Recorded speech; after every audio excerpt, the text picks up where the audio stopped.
Fully armored. Everybody say fully armored. Fully armored.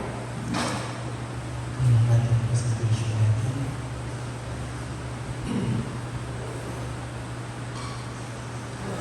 Sa pinakauna, please. Okay. Again, ang ating scriptural text sa series na ito ay nasa Ephesians chapter 6, verses 10 to 18. Para mawala ng konti ang utak nyo, magbabasa ulit tayo ng salita ng Diyos. 1, 2, 3, go!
So far, sa series na ito, pinag-usapan na natin yung una yung belt of truth.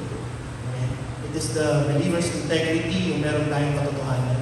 We also talked about the breastplate of righteousness, ito yung believer's purity, yung palagi tayong pumapanig sa tama. Pangatlo yung sandals or yung shoes of the gospel of peace. This is the believer's tranquility, yung anumang sitwasyon, anumang lubak o trap ng kaaway sa daan, nananatili tayong makatayo sa Ebanghelyo ng Diyos. We also talked about the shield of faith. It is the believer's certainty, yung kasiguraduhan natin na meron Diyos palagi umaantabay sa atin. At last week, pinag-usapan natin yung the helmet of salvation. Ito yung the believer's sanity. Yung kaligtasan na tinanggap natin sa Diyos, yun yung magtutuwid sa atin kung paano tayo mag-isip at kumilos. Nagkaroon na tayo ng pag-iisip ni Kristo at hindi na tayo sumasang-ayon sa pattern ng mundo. So those are the 5 armors na pinag-usapan natin so far sa series na ito. Tonight, sa gabi pong ito, we will study the last chapter of our series. Magtatapos na po ang ating series na fully armored sa gabi ito. Bago magtapos ang series na ito, I want to say, gustong sabihin na, I hope sa 5, ngayon pang-6 na weekday service po natin, pinag-uusapan natin yung armor of God. Sana ay meron tayong natutunan at napulot na aral kahit isa o dalawa lang na pwede natin may apply sa ating buhay. I believe that the Word of God will never be in vain. Alam kong hindi masasayang ang salita ng Diyos. So, let's begin the chapter 6 and the final chapter of the Fully Armored series. Again, pinag-usapan natin, meron na tayong bilang sundalo, meron na tayong sinturon, meron na rin tayong baluti, meron na rin tayong sapatos, meron na rin tayong panangga, at meron na rin tayong helmet. Sa mga 5 armor na ito, ano kung napansin niyo sa 5 yun? Ano yung pagkakahalintulad nila sa isa't isa? Yung 5 yun, ano yun? Yes, tama. Hindi naman ito sinabi ko sa iyo. Hindi naman. Sinabi ko sa iyo. But yung 5 yun, kung mapapansin niyo, lahat yung pang-depensa. Amen. Pang-defense. Nandiyan yung sinturon, kung saan nandun yung mga armas. Nandun yung breastplate pantakip sa dibdib. Yung sandals para hindi ka matapilok sa daan. Yung shield of faith, yung panangga. At yung helmet. Amen. Lahat yan pang depensa. Ngayong gabi, pag-uusapan natin yung kaisa-isa o yung natatanging pang-opensa o offensive armor of God. Yung pang-ataking bahagi ng armor of God. Tonight, we will study the sword of the Spirit. Everybody say the sword of the Spirit. So sa Benjamin, doon sa binasa natin kanina, sabi doon, and the sword of the Spirit, which is the word of God. At gamitin ang taba ng Espiritu na walang iba kundi ang salita ng Diyos. Ang sabi ng isang matalinong tao, si Greg Laurie, ang sabi niya, when we are tempted, the most effective weapon that God has given to us as believers is the sword of the Spirit, which is the word of God. Sa Tagalog, kapag tayo ay tinutokso, sabi ng tao nito, ang pinakamabisang sandapan ay binigay sa atin ng Diyos bilang mga mananampalataya ay ang espada ng Espiritu na walang iba kundi ang salita ng Diyos. Everybody say Amen. Sabi naman ni J. Vernon McGee, the great sin of the average Christian is the ignorance of the Word of God. Ang malaking kasalanan ng karaniwang Kristiyano ay ang kawalan niya ng kaalaman sa salita ng Diyos. Yung unang tao, ang sabi niya, ang pinakamalaki natin, pinakadakila natin sandata, salita ng Diyos. Yung isa naman, ang sabi niya, ang pinakamalaki nating kasalanan bilang Kristiyano ay yung hindi natin alam ang salita ng Diyos. Amen. Ngayon, maraming Kristiyano gusto lang maraming Kristiyano gusto lang nila yung pakiramdam ng pagiging Kristiyano. They go to church. Why? Kasi kapag umawit na, mapapaiyak ka, yung problema mo, makakalimutan mo. Para bang yung service ginagawa nilang therapeutic o parang therapy. Para bang pumupunta ka sa church para makaiyak ka. Kasi yung emotion doon, masaya. Pero kapag worship, ang dami, tumatalon, kumapalakpak, sumisigaw. Pero pag nandyan na yung salita ng Diyos, lumalabas, nagsa-cellphone, nakikipagkwentuhan. Why? Kasi hindi naman pala si Lord yung pinunta. Pinunta lang nila yung pakiramdam sa loob ng simbahan. Kasi nga, totoo naman, nakakagaan ng loob pag tayo nag-upuri at sumasamba. Pero alam niyo po, dapat ang Kristiyano malawak ang kaalaman sa salita ng Diyos. Amen. Hindi ka pwedeng maging Kristiyano kung hindi mo alam ang salita ng Diyos. Sabi nga ng tao ito, ang pinakamalaking kasalanan ng karaniwang Kristiyano ay ang kawalan ng kaalaman sa salita ng Diyos. Ang espada ng Espiritu ay sumisimbolo sa salita ng Diyos. At ang salita ng Diyos ang pinakadakilang sandata natin bilang mga Kristiyano. Imagine a soldier, may helmet, may shield, may breastplate, may sandals, may belt, pero walang espada. Sa labanan, mga kapatid, sure ako matatalo ang sundalo niya kung wala siyang espada. Now, meron kang depensa sa buong katawan, nandyan lahat sa iyo. Marunong kang magpuri, marunong kang manalangin, marunong kang mag-fasting, marunong kang humayo. Amen? Marunong kang makihalubilo sa mga kapwa Kristiyano. Pero kung wala kang salita ng Diyos, para kang walang espada sa labanan. Amen? Pwede mong madepensahan yung sarili mo, pero hindi ka mananalo sa labanan na walang salita ng Diyos. Now, kung mapapansin po ninyo yung sulat ni Pablo, ang sabi niya, gamitin natin ang taba, ang taba ng, kanino daw? Kanino daw yung taba?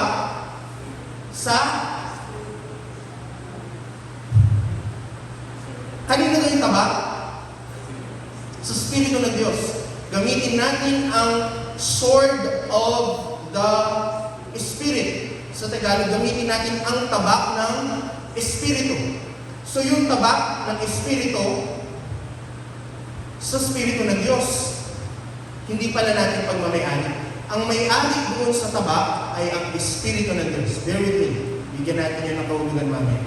Hindi niya sinabing gamitin ninyo ang espada espada ng Kristiyano. No. Hindi tayo nagmamayari sa tabak, kundi ang Espiritu ng Diyos. Sino na dito ang nakapanood sa Panday? Panday. Panday. Uy. Yung mga matatanda, Panday. Sino ang Panday? Si Fernando po. Pinalitan ni Bong Revilla. Pumalit si alam ko, naging Panday si Coco Martin. Ha? Hindi ba? Hindi ba? Batang kaya ko lang siya. Si Tanggol lang. Pero dun sa kwento ng Panday, yung espada kapag hinawakan ng iba, walang kapangyarihan. Tama? Lumalabas lang yung totoong kapangyarihan ng espada pag awak ang mga hawak ay si Panday. Tama po ba? Actually, yung Panday, I believe, kapag nakatusok sa lupa, walang pwedeng bumunod kundi si Panday. Tama ba? O ibang story, King Arthur yata yun. King Arthur yun, no? Tama. Si King Arthur pala yun, yung walang makakabunod ng espada niya, kundi yung chosen one. Now, in the same way, sa parehong paraan, alam niyo po ba na yung salita ng Diyos, tinawag siyang tabak ng Espiritu, espada ng Espiritu. Pero kahit hindi Kristiyano, makakagamit ng espada nito. Actually, in fact, sa Bible, ang demonyo ginagamit niya ang salita ng Diyos. Actually, sa Genesis 1 pa lang, sa Genesis 2, doon sa creation, doon sa garden, the story of the garden. Amen? Ba? Alam ng demonyo yung salita ng Diyos, nililito niya sila. Now, in the same way, kahit hindi Kristiyano, kaya gamitin ang salita ng Diyos. Kaya nga minsan, kahit hindi naman Kristiyano, nagpo-post ng verse na mamahiling ng verse. O kahit hindi naman nila naiintindihan yung kahulugan ng versikulong yun. Gusto lang nila yung pagpapala, yung pangako na nandun sa versikulong yun. So kahit sino pwede gumamit ng salita ng Diyos. Pero, dahil tabak siya ng Espiritu, kung yung tao gumagamit sa salita ng Diyos ay walang Espiritu ng Diyos, wala po yung kapangyarihan. Walang kapangyarihan ng Diyos, walang kapangyarihan ng salita ng Diyos doon sa tao, wala namang banal na Espiritu ng Diyos. Because it is the sword of the Spirit. Amen. Kasi kung lahat pwede gumamit sa kapangyarihan ng salita ng Diyos, hindi sana pati yung demonyo kaya yung gamitin yung kapangyarihan ng Diyos. No? Only the people na mayroong banal na Espiritu ng Diyos may kapangyarihan sa salita ng Diyos. Kaya nga yung pagbabasa ng salita ng Diyos, yung pagkakaalam ng salita ng Diyos, dapat palaging kaantaba yung Espiritu ng Diyos. Everybody say amen. Now, why sword? Bakit espada ang napiling ihalin tulad ni Pablo sa salita ng Diyos? Sa panahon ng mga Romano, meron silang espada. Ang espada ang isa sa mga pinaka-importanteng sandata nila. Ang tawag po ng mga Romano sa espada nila ay gladius. Siguro familiar kayo dyan, kaya sikat yung word na gladius doon sa yung may Colosseum. Yung bilanggo siya, tapos warrior siya. Gladiator. Ano ba? Gladiator. So, meron, doon yung galing. Gladiator, yung gladius yung tawag sa espada nila. In the same way, bilang mga Kristiyano, ang espada o ang salita ng Diyos, ang pinakadakila po natin sandata. At ang espada, hindi lang siya pang-atake, pang-depensa din. Tama? So, nagagamit po natin pang-opensa at pang-depensa ang salita ng Diyos. Binigyan tayo ng halimbawa ni Jesus kung paano gamitin ang salita ng Diyos. Doon po sa kwento ng the temptation in the wilderness, sa Luke chapter 4, kung saan tinukso ng demonyo ang Panginoong Jesus. Sa kwento, nagpunta po si Jesus sa wilderness o sa ilang, si Jesus. Doon, 40 days and 40 nights, 40 araw at 40 gabi, na walang kain, nag-fasting po, nag-ayuno si Jesus.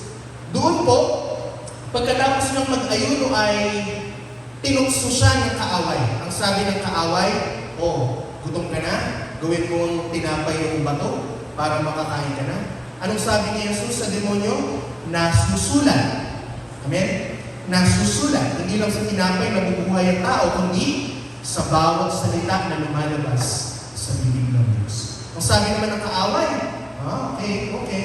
Ginawa niya, dinala niya si Jesus sa taas ng bundok. Pinakita niya ang lahat ng kaharian ng mundo. Sabi ng demonyo, lahat yan, bibigay ko, basta lumuhod ka at sambahin mo ako. Sabi ng demonyo. Ang sagot ni Jesus, nasusulat. Sasambahin mo lang ang Panginoon mong Diyos at wala nang iba. Sabi ng demonyo, okay.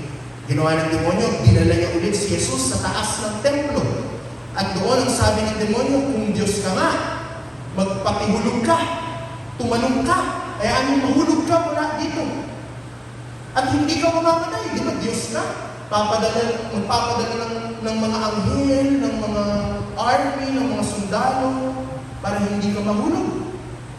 Ang sabi ng Diyos, sabi ng Panginoon, nasusulat, huwag mong tutuksuhin, huwag mong susubukin ang Diyos mo. Ano napansin niyo? Every time the devil attacks, Jesus' defense is nasusulat. It is written. Nasusulat. Pagkatapos nun, anong ginawa ng kaaway? Sabi ng Bible, umalis na lang. Dahil hindi siya nanalo kay Kristo. Ginamit ni Jesus ang espada ng salita ng Diyos bilang pang-atake at pang-depensa sa kaaway. Kaya, napaka-importante ng isang Kristiyano ay maalam, pamilyar. At hindi lang yun, dapat ang Kristiyano nagmamahal sa salita ng Diyos. Umiibig sa salita ng Diyos. Sino lahat dito umiibig sa salita ng Diyos? Magsabi lang yan. Naalala pa ba natin yung iyak ni David sa Psalm 119 verse 11? Ang sabi ng tao ito, tinatago ko ang iyong salita sa aking puso upang huwag akong magkasala laban sa iyo. Thy word I have hid in my heart that I might not sin against thee. Kapag dumating ang tukso ng kasalanan, the first thing that you need to know is what is written. Nasusulat. Amen. Kapag yung discouragement umatake, dapat ang lagi mo din nasa isip, nasusulat. Nasusulat. At babalikan mo yung mga pangako ni Kristo. No? Bakit minsan natatalo ka ng kaaway? Umibigay ka sa tukso, palagi kang nanghihina. Kasi baka hindi mo pa tinatago ang salita ng Diyos sa iyong puso. Mahalin mo yung salita ng Diyos. Dapat yung salita ng Diyos, dapat hindi kinaaantukan yung salita ng Diyos. Minsan ang Kristiyano, kahit Kristiyano na, pag nagiging sa cellphone, aktibo ang utak. Pag salita na ng Diyos, kinaaanto. No? Pag nanonood ng Netflix, hanggang alas 3, hanggang alas 4. Pero pag nakikinig sa nagsasalita at nagtuturo sa harapan, parang gusto na lumabas, nag-iisip ano kaya kulang. Baka hindi mo pa mahal si Lord. You need to evaluate your heart. Sino dito yung excited ka, kahit matanda na kayo, kahit matanda niyo iba, yung balikan niyo yung dati, sino dito yung gustong-gusto at excited na makatanggap ng liham o kaya text o kaya chat galing doon sa taong minamahal? Ba tayo lahat? Kung nag-chat sa'yo yung crush mo, nagkikilig ka to the max. Kahit hanggang alas 5 kayo ng umaga mag-usap, okay lang. Kilig na kilig ka. 4 na beses kang nag-CR. Kilig mo. Pero dapat ganun din tayo sa salita ng Diyos. Kapag narinig natin yung salita ng Diyos, pag pinag-aaralan natin yung salita ng Diyos, dapat nararamdaman mo yung excitement. Dapat natutuwa ka, wow, ito yung liham sa akin ng Panginoon ko. Because the Bible is the love letter of God to you. Ito ang Diyos, hindi na siya makikipag-usap ngayon sa'yo ng audible. Ito, natutuwa ako minsan kapag sa tao, Lord, gagawin ko ba to? Lord, bigyan mo ako ng sign. Sige nga, Lord, kapag yung ulap naging itsura siyang pagong, sasagutin ko na siya. Minsan di na magbibigay ng ganun sa'yo si Lord. Alam mo kung bakit? Kasi buo na yung salita niya sa Bible, basahin mo na lang. Yung sabi sa Bible, huwag kang mag-aasawa ng ganyan. Nangihingi ka pa rin ng sign ngayon. Ayaw na nga ng Bible. Ano pang sign hinihintay mo? Bible na nga eh. Lord, kung siya na, kahit basagulero siya, kahit talagang pangit ang galing sa magulang ko, kung yung ulap pagong, sasagutin ko siya. Magbasa ka na lang ng Bible, huwag ka na maghintay ng senyales. Ang Bible po, ang manual ng buhay. Ano kasi merong acronym yung Bible eh? Basic Instruction Before Leaving Earth. Bible. Basic Instructions Before Leaving Earth. Bago tayo umalis, habang nandito tayo, yung mga instructions, basic manual ng buhay ay nasa salita. Kaya huwag mong hahayaan ang sarili mo na huwag basahin at intindihin ang salita ng Panginoon. Palakpakan natin ang Diyos. Now, sa simbahan ito, mga kapatid, ang inyong mga pastor, mga kapatid, ay nagnanasa na lahat tayo ay maging maalam sa salita ng Diyos. That's why I ina-encourage ko po ang lahat na magkaroon tayo ng daily devotion. Personal time of devotion. No? So hindi din nag-a-agree na kailangan natin yung gano'n. Alam ko busy tayo sa buong araw, pero dapat binibigyan natin ng panahon ang Diyos. Kasi siya kapag hindi niya tayo binigyan ng panahon, wala na. Siya maraming panahon na binibigyan niya sa atin, bigyan din natin siya ng panahon. Kung nahihirapan po kayong mag-devotion, di mo alam kung saan mag-uumpisa, sa ano yung unang babasahin, I would personally advise, start with the book of John. John is a wonderful book to know Jesus, para makilala mo si Jesus. At meron naman sa mga internet kung mga Bible reading plan. Pwede mo namang sundan yun. Pero ito po ang may isasuggest kong isa na na-try na rin namin dati. Kung alam kung siguro na-try na rin ng iba, kami ni Mrs. na-try na namin ito. Yung tinatawag na SOAP method. Everybody say SOAP. Ang SOAP method ay SOAP. Sabon. So, scripture, observation, application, and prayer. Ang devotion, hindi lang siya yung nagbasa ka ng Bible, tapos wala ka namang nuggets, wala ka naiintindihan, wala namang pumasok sa'yo. Binasa mo pa, Leviticus. Puro patay ng, ng kambing, ng baka. Kaya huwag kainin. Wala namang pumasok na rema. Magandang gawin mo is SOAP. S-O-A-P. At least one chapter a day. Isang chapter a day, gagawin mo yun. Magbibigay ka. Umpisahan mo sa 10 to 15 minutes. Mayroon ba yung 10 to 15 minutes sa Diyos?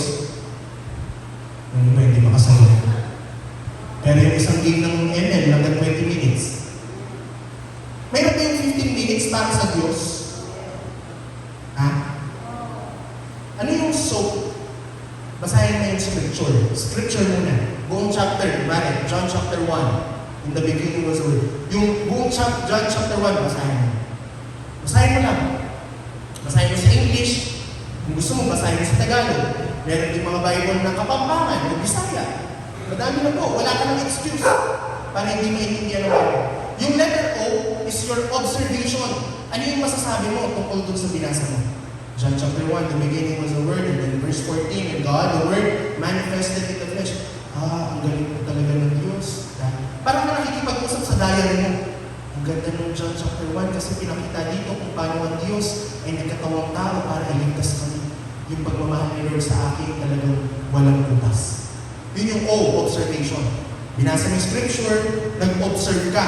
Pangatlo, application. Ano yung gagawin mo patungkol doon sa response doon sa nabasa mo? Kaya ngayon, ibibigay ko rin ang pagmamahal ko kay Kristo. Application, i-apply mo. And then last, prayer. Mananalangin. Lord, salamat po sa nabasa ko dito. Salamat sa pagmamahal mo. Turuan mo rin ako na magmahal sa iyo at sa mga kapwa ko. Tapos na. That is your devotion. Now, kung muna, 10 to 15 minutes ka, masanay ka na sa 15 minutes, o 15 minutes, umaabot ka na ng 30 minutes, hanggang sa nandun na, natatanim na sa'yo. And then it will become your habit. Ano yung sabihin ng habit? Nakagawian mo na. Yung habit, hindi naman yan magiging habit kung hindi mo ginagawa. Sa una talaga mahirap. Sa una parang ayaw mo na. Pero kapag ulit-ulit, masasanay hanggang sa pag hindi mo nagawa, parang hindi ka kampante kasi hindi mo na nagawa. Amen.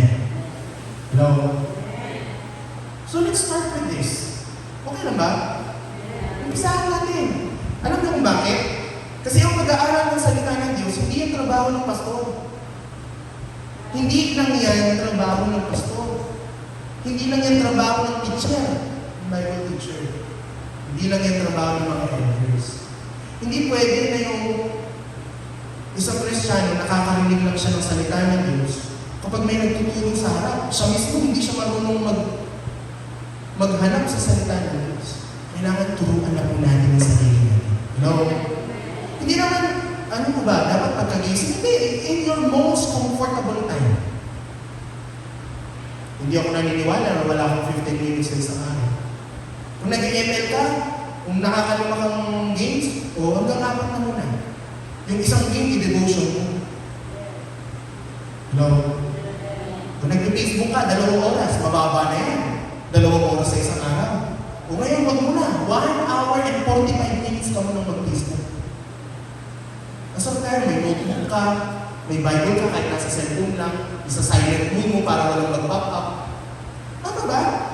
And then yun yung oras mo, kayo lang dalawa lang Diyos. Kinakausap ka niya, kakausapin mo siya. Alam niyo, pagdating ng Sunday, revival. Revival tayo lahat. Kahit hindi na mag-preach yung pastor, revival tayo lahat.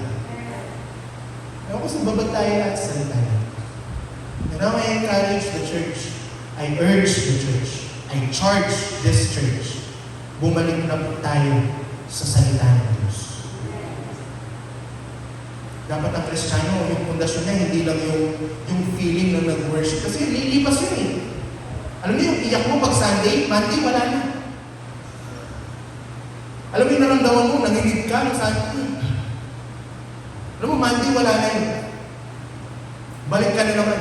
Pero yung salita ng Diyos pag araw-araw. Araw-araw. Araw-araw. Babaguhin ka ng salita. Okay po ba yan? Kung di mo pa natatry mabasa yung buong Bible, now is the time to try. Huwag mong hintayin, bumalik na si Lord, hindi mo pa nabasa yung Bible. Paano pagdating doon? Sabi ni Malakay, sabi ni Hezekiah sa'yo, kaya ni Sepanaya. Nakita mo si Sepanaya doon sa langit. Uy, ano masabi mo sa libro ko? Sepanaya, ganun lang ako John, yung ano lang Genesis. Diba? Dapat mabasa po natin ang salita. Palakpakan muna natin sa Lord.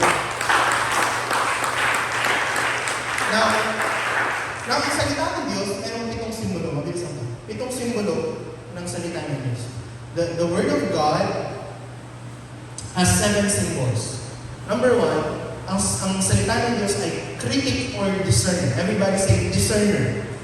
Hebrews 4:12, for the word of God is very powerful, sharper than any two-edged sword, piercing even to the dividing asunder of soul, spirit, and of the marrow, and joints and marrow, and it is a discerner of the thoughts and intents of the heart. Ang ibig sabihin ng discerner ay tagapag-suri. Everybody say tagapag-suri.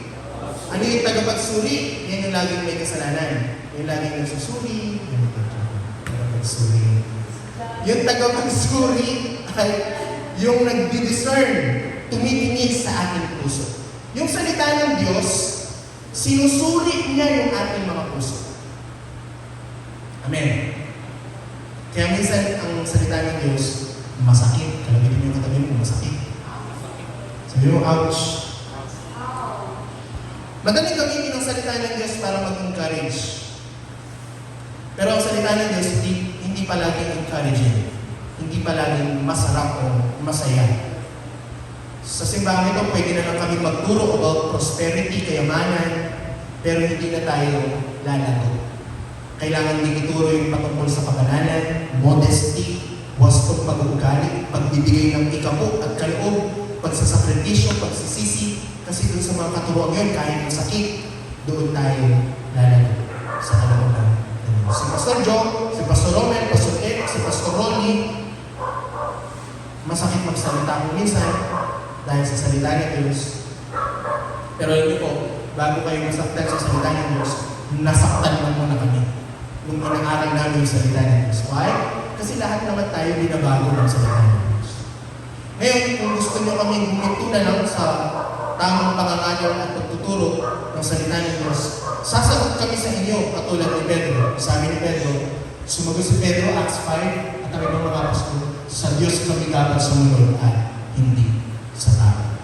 Kaya nga salita ng Diyos, minsan masakit, hindi kami yun. That is the Word of God being shared to us, to you.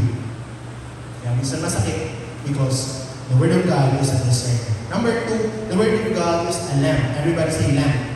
It's a lamp or light. Pamilya tayo sa Psalm 119:105. Sabi ni David, ang salita mo'y ilawan sa aking mga paa at liwanag sa aking landas. Your word is a light unto my path, to my feet, and a lamp unto my path.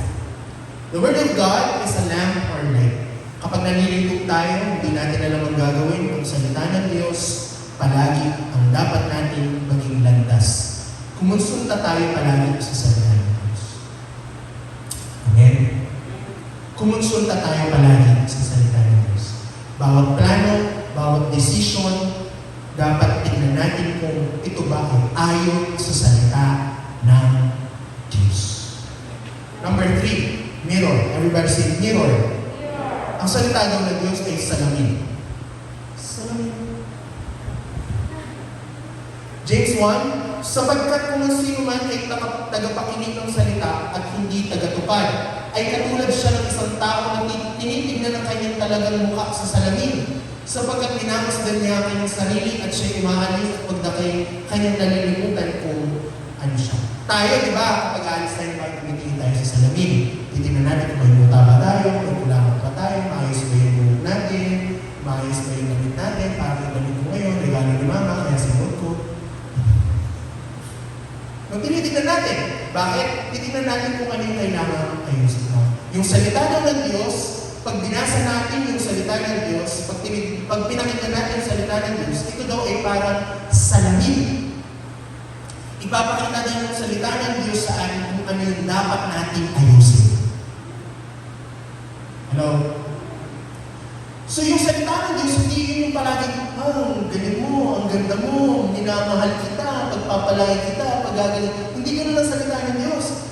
In fact, the Word of God is a mirror. Na kapag tumingin ka doon, makikita mo ano yung mga mali sa'yo. Ito, ayaw natin ito. Yung sinasabi sa atin yung mali.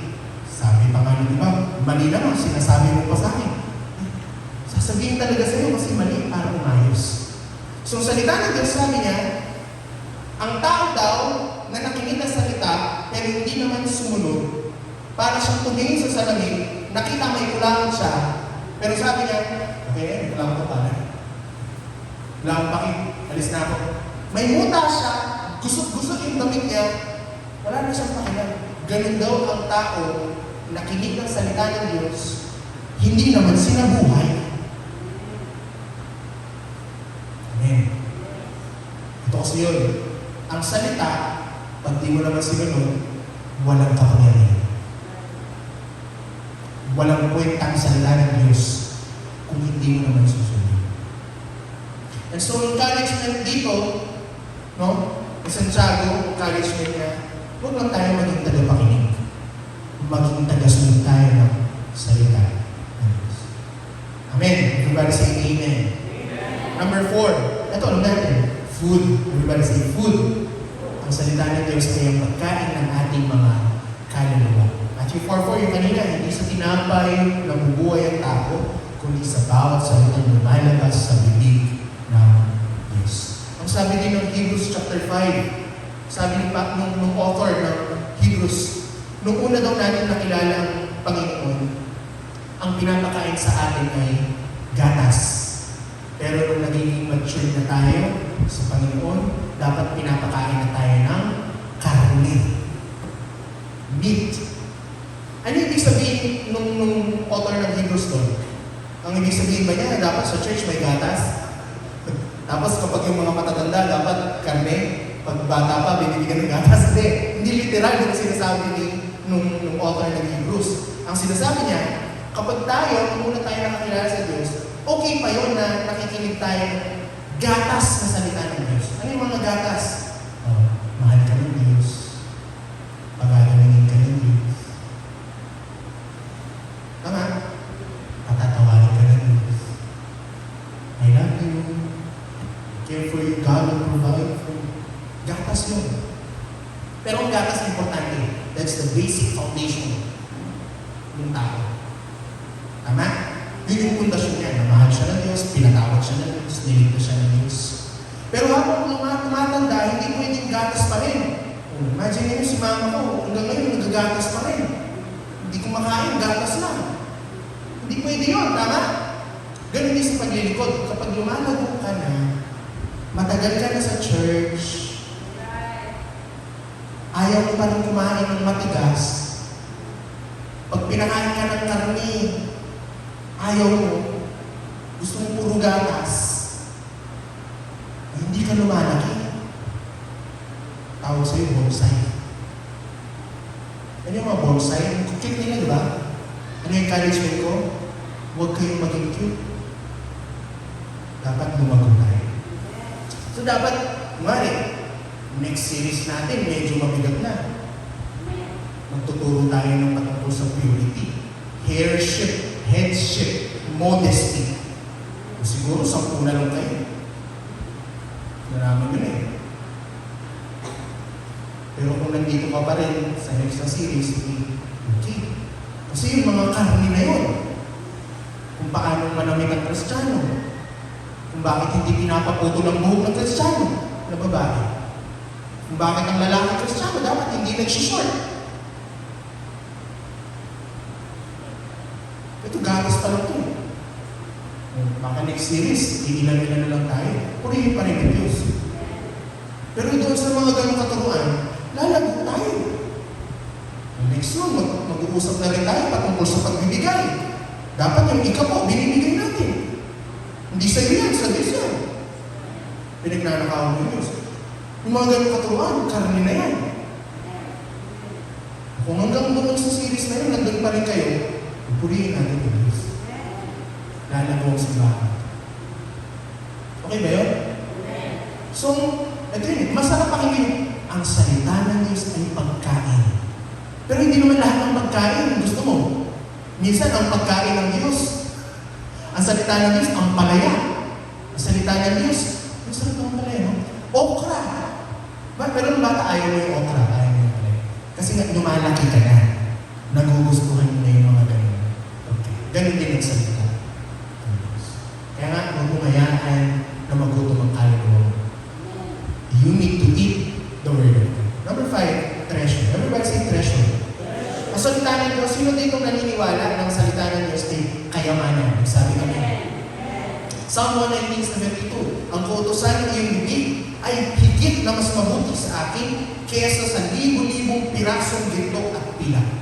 Your word! Sabi ng author ng 119 ng Psalm, yung salita ng Panginoon, yung utos mo, mas higit pa sa ginto pila. Kapag tunay natin tinanggap ang salita ng Diyos, yung pakiramdam natin ay higit pa sa libo-libong ginto at pilak ang salita ng Diyos. Kayamanan po ang salita ng Diyos. Sabi ng isang quotation, ang pinakamahirap na tao sa mundo ay yung pera lang ang meron siya. Ulitin ko ang pinakamahirap na tao sa buong mundo ay yung pera lang yung meron siya. Pero sa atin, minsan wala na tayong pera, pero may salita tayo ng Diyos. Yun ang ating kayamanan. Alam niyo po, sa ibang bansa, for example sa China, pinapatay pa rin, may mga lugar pa rin doon na hanggang pinapatay yung mga nagbabasa ng Bible. Kaya nga, next time ko nagkikwento yung kwento ng preacher sa China. Doon, talagang binubugbog, kinukulong pag nakitang may Bible ka.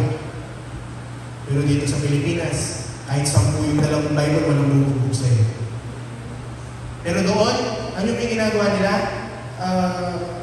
Nagpupunit-punit sila ng mga piraso ng Bible, tinatago nila kung saan nila pwede itago. Tapos yun yung binabasa nila, pag sila lang, i-memorize nila yung mga Bible verses. Ganun nila minamahal yung salita nila. Sa atin, wala ka mga Bible, nasa cellphone, pero hindi mo pa rin mabasa. Nasa YouTube, nasa Facebook, pero hindi pa rin natin magawa. Siguro, kailangan ba dumaan pa tayo sa mga ganung pagsubok para mahalin natin yung salita ng Diyos? Huwag naman sa kailangan natin ituring na kayamanan ang salita ng Diyos. Number 6, ang salita ng Diyos ay fire and hammer. Everybody say, fire and hammer. Jeremiah 23:29, hindi ba ang aking salita, sabi ng Panginoon, hindi ba ang aking salita ay parang apoy at parang maso na dumudurog ng bato, sabi ng Panginoon.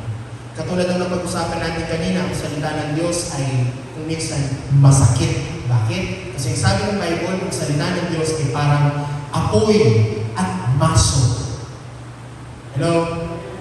Na dumudurog sa bato. Sino dito yung gustong masunog? Wala, kasi masakit. Sino dito yung gustong pukpukin ng martilyo o maso? Wala rin. Pero ganun ang salita ng Diyos. Akala natin yung Word of God, panglaban lang sa kaaway, hindi. Ang sabi ng Hebrews, ang salita ng Diyos ay two-edged sword. Everybody say two-edged. Ano sabihin ng two-edged? Dalawa yung edge, dalawa yung talim. Nakita yung espada, dalawa yung talim. Tama mo ba? Dalawa yung talim. Sabi ng Bible ng Hebrews, ang salita ng Diyos ay parang espada na dalawa ang talim. Yung isa para sa kaaway mo. Pero yung isang talim para din sa iyo. You know, hindi lang para gamitin sa pang-atake sa kaaway, kundi para din baguhin tayo. Yes, masakit ang salita ng Diyos, kaya nga dapat nandun yung Holy Spirit. Anong tawag sa Holy Spirit? The Comforter. You know, bakit siya tinawag ng Comforter? Yung nagko-comfort. Kasi minsan, nakalilig ka ng salita ng Diyos, no? Pero wala kang banal na spirito. Kaya importante yung kapag natapos ng preaching may altar call. Natanong nila ba yun? Bakit pagkatapos ng preaching altar call? Kasi kapag tinagaw mo yung salita, minsan nasaktan ka, di ba? Kapag nasaktan ka lang, tapos lumabas ka na, wala na. Masakit lang. Pero inuhod mo yun sa Diyos. Hayaan mo na Holy Spirit ay i-comfort ka at ipaintindi sa'yo kung bakit narinig mo yung salita ng Diyos. At doon, yung salita ng Diyos na masakit, and then yung comfort ng banal na Espiritu, yun po ang nakakapagpabago ng ating mga puso. Finally, number 7, everybody say seed. Lahat magsabi seed. Lahat magsabi binhi. Luke chapter 8 verse 11. Ngayon, ito ang talikhaga. Ang binhi ay ang salita ng Diyos. Katulad ng nalaman natin last Sunday, ginawa tayo mula sa putik, mula sa ngayon. Pero mula sa putik na yun, pag tinanim sa atin ang salita ng Diyos, meron sa atin tutubong magagandang halaman, mulaklak o maging puno na mamumunga. Now, yung binhi na tinanggap natin, ibahagi din natin sa iba para siya din naman tayo. Hayaan natin na matalim sa ating ang binhi ng salita. So that is the sword of the Spirit. Yun po ang espada ng Espiritu, which is the Word of God. Sa pagtatapos ng ating series sa gabi nito, nalaman natin yung 6 na bahagi ng armor, belt of truth, breastplate of righteousness, shoes, shield of faith, helmet of salvation, and the sword of the Spirit. Pero doon po sa scriptural text natin sa Ephesians chapter 6, hindi kumpleto yung armor of God kung wala yung pinakalas na parte. Ano yun? Sa verse 18, manalangin kayo. Amen? Una sinabi niya yung 6 na armor. Pero sa pinakadulo, sabi ni Pablo, manalangin kayo sa lahat ng pagkakataon. Humiling, sumamo sa patnubay ng Espiritu. Lagi kayong maging handa at patuloy na ipanalangin ang lahat ng hinirang ng Diyos. Yes, importante yung buong armor. Isuot natin lahat yan. Pero huwag natin kakalimutan yung pananalangin. Walang kahulugan yung buong armor kung hindi tayo babad sa pananalangin natin. So tonight, sa ating pagtatapos ng Fully Armored series, I hope marami tayong natutunan sa series nito. Patawarin niyo po ang inyong tagapagturo kung meron siyang pagkukulang, pero ito na yung best natin. I leave it up to God and I pray na lumakas pa tayo sa ating paglilingkod sa Panginoon habang hinihintay natin ang kanyang pagbabalik. But tonight, just to conclude the whole series, gagawin natin yung sinabi ni Pablo sa verse 18. Pag natanggap na natin yung 6 na armor of God, now we will pray. Na yung armor natin ay balutan ng Espiritu ng Diyos para ang mga atake at laban natin sa buhay ay magtatagumpay tayo. Next week, we will have a series break and then we will have a brand new series next week. Palakpakan natin ang Diyos kapag nilalang